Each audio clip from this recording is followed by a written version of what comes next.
Dia nangis melihat saya, "Ibu jangan mati, Bu. Nanti kalau ibu mati, anak saya kuliah gimana? Kok delala dapat 2 hari dia yang meninggal. Di sini meninggal kena COVID, langsung perusahaan tahu ditutup total. Ternyata anak gua SMS, "Bu, jangan ditutup cateringnya, Bu.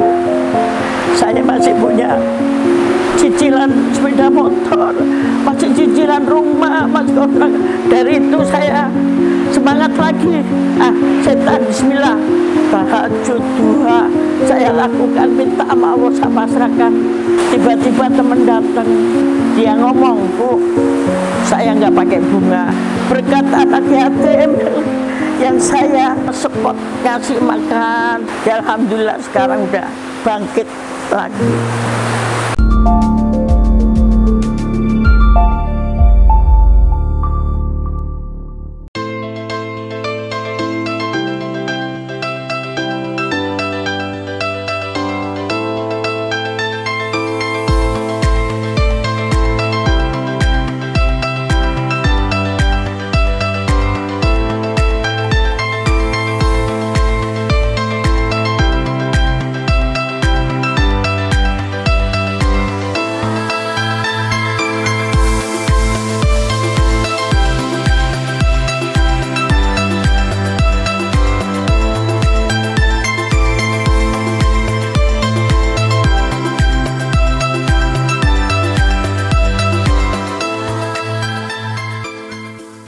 Assalamualaikum warahmatullahi wabarakatuh. Kenalkan, saya nama asli Kurniati. Saya dari PT Kurnia Catering di kawasan MM 2100 Jatiwangi. Awal dari perjuangan saya bukannya langsung jadi catering begini, karena saya dari Arab dulu jadi babu, yaitu ahli masak, tukang masak di Al-Amir di Riyadh. Saya di Madinah 2 tahun, di Riyadh 3 tahun, terakhir itu ada perang Irak. Posisi perang Irak itu kita masih nggak bisa pulang. Sampai perang Irak damai, orang tua saya meninggal karena memikirkan saya yang di Arab. Tahun 96 apa 97 kalau nggak salah, itu masih belum ada yang berani orang di Arab, bahkan kita malah dikasih diongkosin semuanya. Itu masih ada jarang. Saya lari ke Arab model nekat aja. Terus pulang dari Arab udah 5 tahun habis perang Irak, resah keluarga saya, yaitu nggak boleh balik lagi. Saya ada di Cakung. Di Cakung di situ anak saya sebelum berangkat saya titipkan masih umur 6 tahun sama 5 tahun. Dari itu pesen kakak saya, nggak boleh kamu berangkat lagi. Akhirnya saya cari-cari kerjaan, nemu, sempat ngajar di matbah bahasa Arabnya itu tukang masak ya, dapur. Cuma sebentar karena jauh dari Cakung situ, akhirnya jadi kondektur bis. Jadi kondektur itu waktu itu ada orang Banyuwangi yang di Pulau Gadung itu jadi kepala terminal. Tolong saya minta bantu kerjaan. Waktu itu memang saya bisa karate dikit. Dari Arimbi Merak, Merak Bogor waktu itu, Mas. Kurang lebih nggak sampai setahun. Selesai itu karena jaraknya jauh juga, kakak saya suruh berhenti, dicarilah jadi Sapam. Waktu itu Sapam PT Taiso, produksi bahan India. Di situ pun ya juga nggak lama, hanya berapa ya, hampir nggak sampai 2 tahun. Gajinya kecil waktu itu, 90. Zaman 90 itu, Bu, mencukupin anak 2 saya, Mas. Mengontrak, nggak ngumpul sama kakak saya. Karena Jakarta kita harus berani gitu, kita nggak malas. Yang penting judulnya saya bisa makan dan anak saya hidup itu.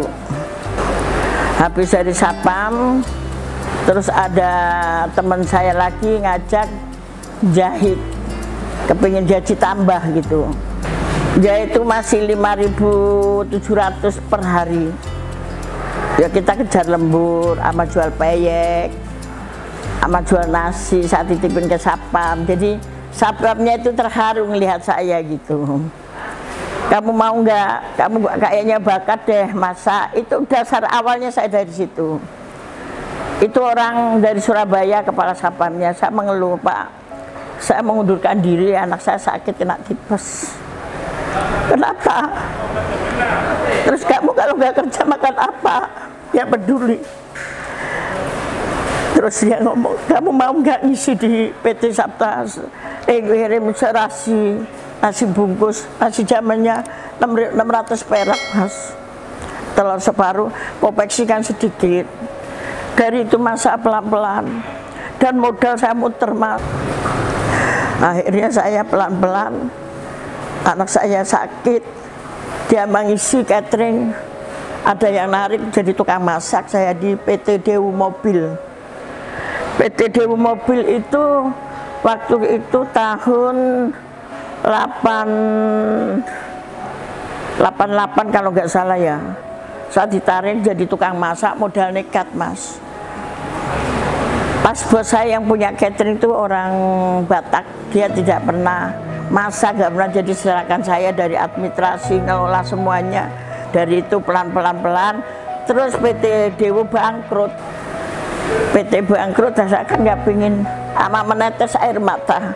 Kapan saya punya catering sendiri gitu. Zaman dulu pakai tukang masak itu kan pakai apa deplok gitu, nggak ada blender mas. Kompor serot sampai saya ini gede ini kayak tenaga becak ini mas, ngompak ceritanya. Sekarang enak kan pakai gas segala. Terus habis gitu saya buka mas, buka pelan-pelan di KBN, jadi 1.000, 2.000, 3.000 nasi bungkus. Waktu saya di mobil kan ngumpulin gitu, ngumpulin duit. Terus ada yang ngajak di Bogor, akhirnya saya diajukan. Ya alhamdulillah dari itu hampir 500 karyawan. Waktu itu harga nasi 1.500 sama airnya. Jadi saya mundar-mandir Cakung, naik bis. Dan saya pulang mundar-mandir karena ada catering di KBN, kawasan Nusantara Jahit itu. Terus akhirnya saya kumpulin, ada PT Senturi Baterai yang menarik awal saya. Saya mikir dari mana modal, saya puter aja itu duit. Saya mobil pakai KWK waktu itu, sekali ngiring angkot PP 50 itu. Akhirnya dia kasihan bagian koperasi ke saya. Ibu mau saya pinjemin duit 15 juta untuk DP mobil. Nanti setiap ibu tagihan saya potong dikit-dikit, itu mas dasarnya. Akhirnya saya dipanggil lah ke Puji Film. Habis Puji Film jadi berangkat lagi ke Toshiba. Jadi itu pelan-pelan dari itu mas dasarnya saya. Terus ada yang nawarin juga ke mie sedap. Mie sedap waktu itu kan koperasi saya 6.000 karyawan mulai dari 35. Alhamdulillah uang harian waktu zaman itu tuh 15 juta mas. Karena beli cash akhirnya diterapkan pakai kupon, yaitu merangkak karena saya bagus mulai dari 35 sampai 5.000, terus saya dipindah lah Cibitung. Dari itu akhirnya saya nyari lah, muter-muter dapur di sini. Dulu mundar-mandir Cakung gitu. Semua itu dulu itu kerjain saya sendiri mas, sama anak-anak saya. Anak saya masih kecil-kecil udah saya ajarin, ayo sengsaranya kayak apa. Jadi tukang masaknya aslinya suku saya gitu. Kalau sekarang ya alhamdulillah karena udah partai banyak, ya saya turunkan ke anak buah saya semua gitu. Sekarang 2003, pokoknya di sini udah 13 tahun. Iya, saya di mulai berdiri itu catering kita tahun 95. 95 itu yang dari Cakung. Saya menguasai di Cakung itu Toshiba, SAP, Puji Film, Winfood, Pakasa Alam Segar itu mie sedap, terus Senturi Baterai. Itu ada perusahaan 7 kalau nggak salah di situ. Mie sedap aja bisa 6.000, bisa 10.000 dulunya itu. Dulu kan nggak ada saingan, sekarang saingan banyak. Kalau saya itu cari job itu jangan sampai putus di jalan. Gimana caranya? Satu, kebersihan, ke tempat catering itu lain sama warung, restoran, karena ngejar waktu kita. Jadi kita tuh stres itu tegang, harus tepat waktu. Jadi kita udah kebiasaan kayak gitu. Ya alhamdulillah. Terus akhirnya di sini tuh hampir semua udah pernah merasakan. Kita lagi jaya-jayanya musibah. Jaya-jayanya saya ikut samurai itu tadi. Pikir saya capek, kali tambah kaya, kata tambah hancur. Mungkin saya ditegur Allah, udah dikasih rezeki begini, lu malah macem-macem. Itu saya sadar setelah habis-habisan. Samurai itu permainan orang Banyuwangi itu sama 40 orang. Saya percaya gitu. Wah, saya invest 100 juta jadi 1 M. Siapa saya orang nggak seneng. Wah, apa aja saya jual. Sampai rontok mobil nggak ada. Catering berantakan, hancur-hancur bang. Tahun 2014, 15, 16 itu nggak punya utang lagi, habis. Kebonan saya, dapur yang mau bikin dapur 800 habis. Yang mau bangun mobil kurang lebih 6 habis. Ya alhamdulillah sekarang saya tidak mengingatkan, mungkin jalan Allah harus saya nggak boleh begitu lagi gitu kok. Padahal ya mati-matian saya jadi usaha catering modal dengkul kayak gitu. Saya minta sama Allah, minta petunjuk yang udah-udah. Terus ada yang ngasih tahu, udahlah yang udah-udah. Kalau kamu masih begini terus memikirkan yang dulu-dulu, kamu nggak ada bangkit. Bismillah saya bangkit ya alhamdulillah. Kami bangkit udah enak, kemarin corona habis itu dah. Tapi ya alhamdulillah mas, saya bukan di catering aja, saya di bidang ikan. Jadi supplier juga ke teman-teman catering. Ya lumayan untuk 1.000-2.000. Kalau ngambil orang catering kan 300 kilo. Dari itu saya berani turun cari yang murah-murah, saya jual lagi. Ya untuk menyambung hidup.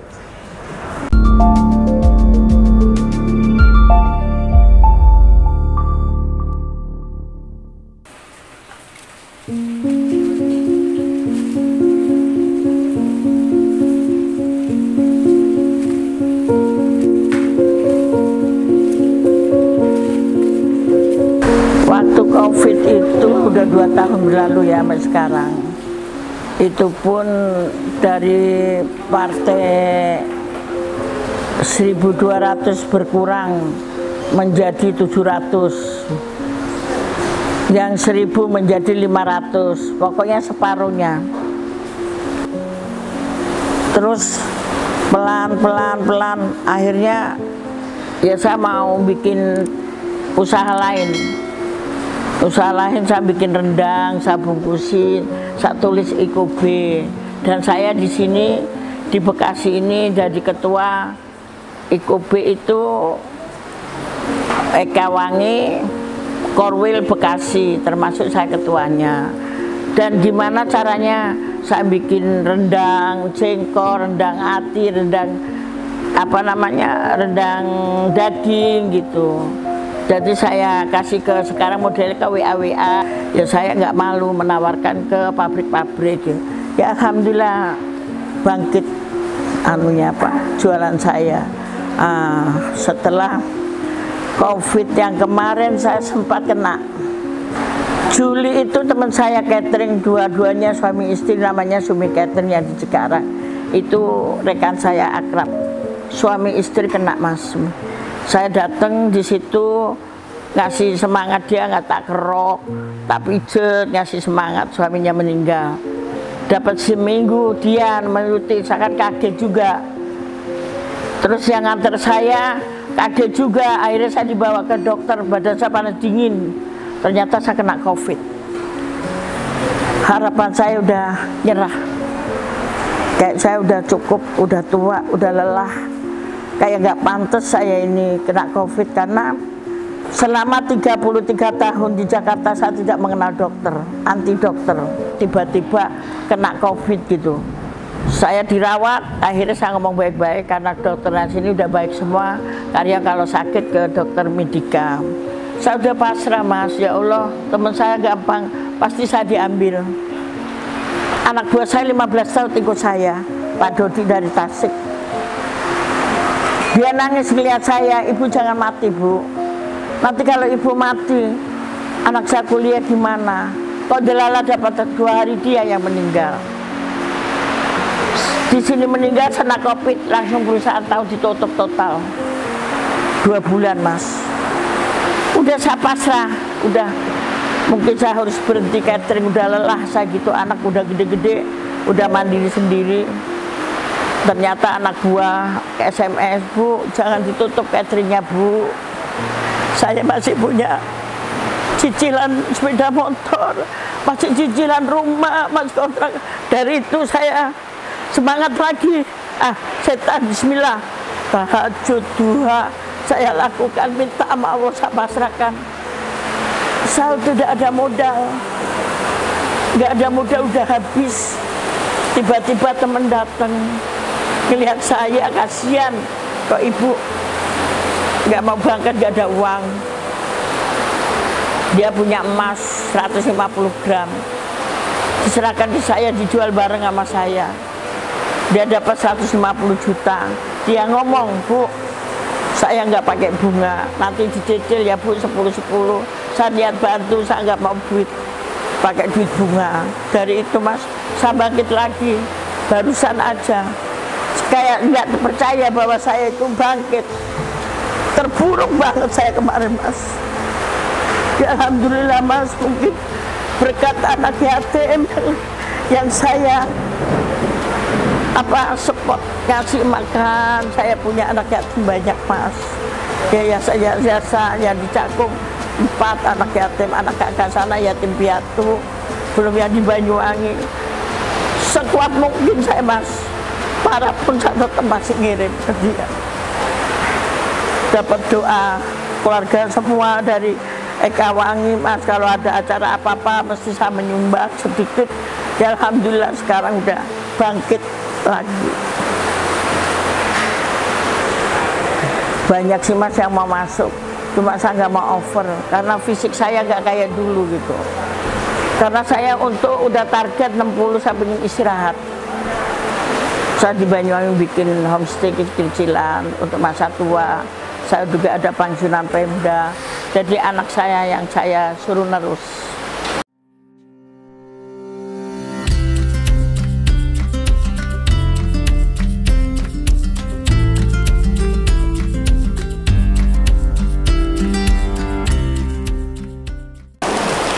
Kalau perusahaan itu menu-menu itu kan kita harus nasional. Nasional itu kan memang menu dari perusahaan. Cuma kalau dari catering Kurnia khusus, kita itu ada setiap Jumat berkah. Jadi kita nggak ngomong untung. Jadi kita ada spesial kayak rawon, nasi timbel, kayak timbel Banyuwangi tempo gitu ya. Cuma pakai empal, ikan asin gitu. Soto Surabaya, soto Betawi, soto Bogor itu setiap Jumat.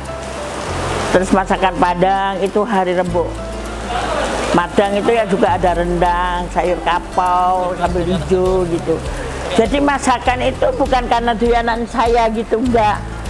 Memang udah di sini tuh harus, namanya tukang masak itu harus bisa semuanya. Kayak begini tuh harus sabar, harus jeli, benar-benar disiplin, ngejar waktu dan kebersihan tepat waktu. Tuh, itu yang dicari. Soalnya perusahaan rugi kalau terlambat setengah jam aja perusahaan rugi. Terlambat setengah jam, 1 jam aja udah miliaran. Produksinya dia lambat. Itu juga nyangkut. Catering nggak main-main mas. Alhamdulillah saya dari nol. Mulai dari babu, dari tukang jahit, jadi sapam, mulai jadi kondektor bis, modal nol dengkul saya mas. Ya alhamdulillah, bersyukur saya mas, Allah ngasih rezeki saya kayak gini gitu. Rencana waktu itu kan saya kepingin buka pabrik kerupuk, karena kerupuk sehari aja nggak cukup 2 juta, kan sayang. saudara kayak di Banyuwangi dulu ya itu, terus kena musibah samurai itu, ya itulah mungkin jalan Allah, harus kamu jangan terlalu over gitu. Benar-benar waktu itu kalau ingin sedih saya berjuang sendiri tanpa modal orang tua, orang tiga, orang buruh, masa anaknya 9, anaknya sekolah. Saya mulai SMP saya kerja di suasana gedung biskup, sama kerja SMP pulang ke gedung. Saya itu mulai mandiri mulai dulu Mas, sekolah biaya sendiri. Masa kecil juga menyedihkan. Iya, masih SMP itu karena keluarga saya itu orang 9 ya Mas. Bapak saya orang nyotok itu orang buruh. Ibu saya buruh nyuci. Jadi segitu banyak anaknya mungkin kehidupan untuk makan masih susah gitu Mas. Terus saya pulang dari kerja nyari kayu sama kakak saya untuk masak. Saya kalau ingat sedih, saya belum sempat menyenangkan hati orang tua. Makanya kalau ada orang tua datang sini, perasaan kayak ibu saya. Bahkan saya mau ngasih, saya membuat hati saya. Ya Allah, ada ibu saya. Senang ngelihat saya belum sempat menyenangkan hati orang tua. Masih zaman dulu Mas, telur seperempat, terigu seperempat, bikin apa namanya untuk lauk Mas. Kalau di sini martabak ya, bukan telur dadar banyak tepung dibagi. Saya ingat itu Mas. Kalau ibu saya belum masak, nyuci nyiram Mas. Hei kenyang, malu sama tetangga. Kalau dilihat orang katanya kalau udah disiram rumah seakan-akan udah ada, padahal terburuk. Itu yang dilakukan orang tua saya. Orang tua saya buruh tapi bisa nyekolahkan 9 orang. Itu saya salut Mas. Ingatan-ingatan kalau waktu saya sedih jadi ingat yang dulu-dulunya gitu Mas. Makanya sering membantu orang. Insya Allah rezeki nggak kemana gitu Mas. Kehidupan saya bukan pandai menabung, tapi saya nabungnya di akhirat. Tapi ada jajalannya. Kayak perusahaan, saya habis bantu keluarga, habis ngasih yayasan, tiba-tiba dipanggil, itu kan rezeki Mas. Ya mudah-mudahan catering ke depan biar pulih normal kayak dulu, karena memang saat-saat ini perusahaan itu masih belum bisa mengangkat, karena perusahaan juga gini juga Mas. Ya kesan-pesan saya yang catering sekarang ini, jangan ambisi dan benar-benar ditekunin. Dapat sedikit yang penting lancar, dapat sedikit yang penting lancar gitu loh.